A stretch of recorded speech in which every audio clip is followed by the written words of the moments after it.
నమస్తే, నేను మీ కుప్ప పద్మిని. ఇన్నాళ్ళు మీ సపోర్ట్‌ని నాకందిస్తూ, మీ ప్రేమని నాకందిస్తున్న ప్రతి ఒక్కరికి కృతజ్ఞతలు. ఇప్పుడు చూడబోతున్న ఈ వీడియో కూడా ఖచ్చితంగా మీకు ఉపయోగపడుతుంది.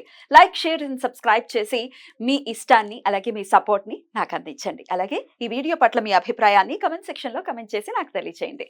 నమస్తే. నమస్తే. Welcome to our channel. నేను పద్మిని. ప్రస్తుతం మనతో పాటు ప్రముఖ ఆధ్యాత్మికవేత్త, జ్యోతిష పండితులు, అమ్మవారి సేవకులు, దత్త గణపతి ఉపాసకులు మురళీధర శర్మ గారు మనతో పాటు ఉన్నారు. మాట్లాడదాం సార్. నమస్కారం అండి. మహాదేవ శ్రీమాత్రేడ మహా. బాగున్నారండి? అమ్మ ఫైన్. కలియుగ ప్రత్యక్ష దైవం శ్రీ వెంకటేశ్వర స్వామి. ఆయనని కొలిచినంత మాత్రాన్నే కొంగు బంగారం చేయటం అనేది ఎంతో మందికి ఏంటి నిజంగా త్రికరణ శుద్ధిగా నమ్మేది అందరికీ. ఆయన ఖచ్చితంగా కోరికను అనేది నెరవేరుస్తారు. అవును. అయితే స్వామిని ప్రసన్నం చేసుకోవటం కూడా ఖచ్చితంగా సులభతరమే. ఎండ్ ఆఫ్ ది డే భక్తి, ప్రేమ, నమ్మకం ఉంటే ఖచ్చితంగా సులభతరమే. అయితే అయినా మా కోరికలు తీరట్లేదండి, స్వామిని ఎలా ప్రసన్నం చేసుకోవాలి అని అంటే మీ దగ్గర ఏదైనా విధానం ఉందా? మేము తప్పకుండా అమ్మ. తెలుసుకోవాల్సింది. ఖచ్చితంగా స్వామివారికి ఒక దీపారాధన ఉంటుంది. ఓ, దీపారాధన. కేవలం ఆ దీపారాధనతో స్వామివారిని అదేవిధంగా అమ్మవారిని కూడా ఇద్దరిని ప్రసన్నం చేసుకోవచ్చు. బెల్లము అంటేనే అమ్మవారికి ప్రీతి. అంటే బెల్లములో కూడా అమ్మవారు ఉంటుంది అని చెప్పి కూడా మనకు పురాణాలు చెప్తున్నాయి. అందుకే బెల్లం దానము కూడా ఇస్తే మంచి ఫలితం ఉంటుంది. కనుక అలాంటి బెల్లము, అదేవిధంగా సూర్యుడు అంటే సూర్యునికి విష్ణుమూర్తికి సంబంధించి ఎంతో కూడా ప్రీతి. ఉదాహరణకు సూర్యునికి సంబంధించింది మనకు గోధుమ పిండి. గోధుమలు సూర్యునికి ఎంతో కూడా ప్రీతి. అలాంటి గోధుమ పిండి, బెల్లము, ఇంకొక అద్భుతమైనటువంటిది అమ్మవారు ఎప్పుడూ కూడా కొలువు తీరేటువంటి పాలు, క్షీర. ఈ మూడింటితో కలిపి ఒక రెమెడీ వీరికి చెప్దాం. తప్పకుండా. ఎంతో మందికి కూడా కష్టాలు అనేటువంటి వస్తూ ఉంటవి, పోతూ ఉంటవి. కానీ తొందరగా కలియుగంలో పిలిస్తే పలికేటువంటి స్వామి సత్యనారాయణ స్వామి, అదేవిధంగా వెంకటేశ్వర స్వామి. అంటే కథలోనే ఉన్నది కనుక వీరిని మనము ప్రత్యక్షం చేసుకోవాలన్నా, లేదా మన యొక్క బాధ, కోరిక స్వామివారు వినాలి అన్నా, మన వైపు ఖచ్చితంగా కూడా ఎంతో కొంత చూడాలి అనేటువంటి పరిస్థితి కలగాలి అన్న మనకు, అంటే అంతటి పుణ్యము కానీ అంతటి ధర్మం కానీ మనం ఎంతో చేసి ఉండాలి. ఏది చేయకుండా ఒకరి మనసు బాధ పెట్టేసి నేను దీపారాధన చేస్తా అంటే కుదరదు. కనుక మీరు కూడా చాలా మంచివారై మీ మనసుకు తెలిసి ఉండాలి. మీ మనసు ఇప్పుడు ఎట్లాగో మీ మనసునైతే క్వశ్చన్ వేసుకుంటే సరిపోతుంది. కనుక మీరు ఈ యొక్క గోధుమ పిండిని చక్కగా కూడా పాలను కలిపి, ఒక బెల్లాన్ని చక్కగా కూడా కుదిరితే పానకంగా కానీ లేదా మెత్తగా కానీ దంచండి.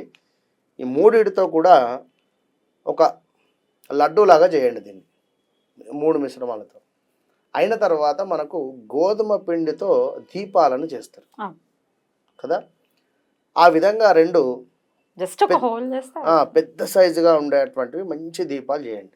గోధుమ పిండి ఇప్పుడు శనవిడితో ఎలా అయితే చేస్తామో దీపారాధన అట్లాంటివి గోధుమ పిండితో చక్కగా బెల్లము, పాలతో మాత్రమే వాడి కొంచెం పెద్ద సైజుగా ఉండేటువంటివి, ఈ అరచేయి అంత సైజుగా ఉండేటువంటివి దీపపు కుందులు చేసుకోండి.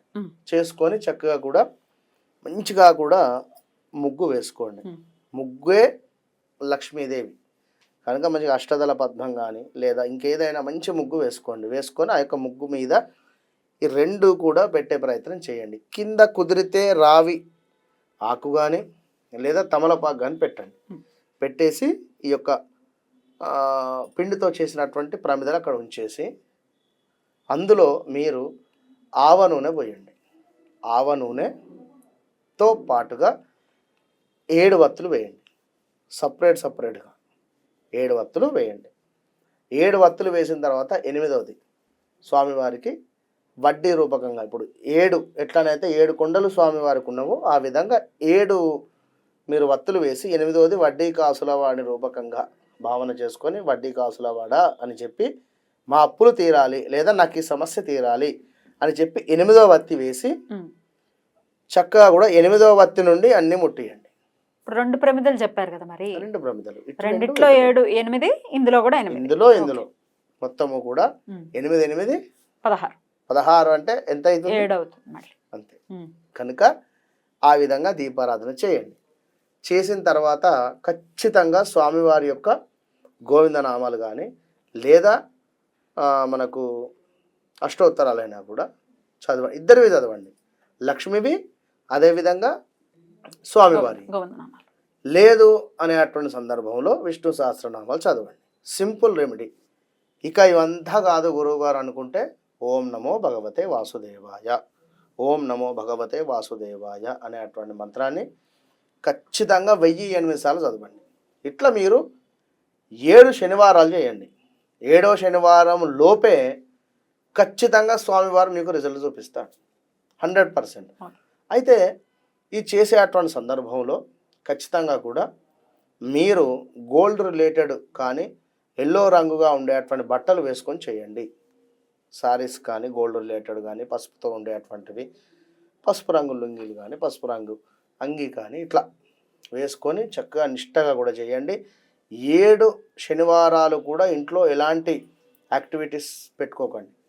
నాన్ వెజ్ కానీ డ్రింకింగ్ కానీ ఇలాంటివి పెట్టుకోకుండా నిష్టతో చేయండి. 7 శనివారాలు కనుక మీకు పడాలి. మరి ఆ ప్రమిదల్ని ఏం చేయాల్సి ఉంటుందండి? ఆ ప్రమిదలను ప్రసాదంగా కొంత అటుపక్క ఏదో కొంచెం మంచిగా ఉన్నటువంటి తీసుకొని ప్రసాదం స్వీకరించి దాన్ని నిర్మాలయంలో వేయండి. అంతే. మరి 7 వారాల్లో ఒక్కసారి ఏదైనా అడ్డొచ్చింది అనుకోండి ఆడవాళ్ళకి, పర్వాలేదు ఉండకుండా స్వామివారు మిమ్మల్ని తప్పకుండా అనుగ్రహిస్తాడు. ఒకవేళ ఉంటే కంటిన్యూ నెక్స్ట్ వీక్ కంటిన్యూ చేసుకోవచ్చు, ఇబ్బంది అండి. దాని గురించి అయ్యో హైరాణ పడిపోయి అయ్యో ఇబ్బంది వచ్చింది అని అనుకో. అట్లా ఏది లేదు. అట్లా కాకుండా భగవంతుడు అనుగ్రహిస్తాడు ఖచ్చితంగా. 7 శనివారాలు చేయండి.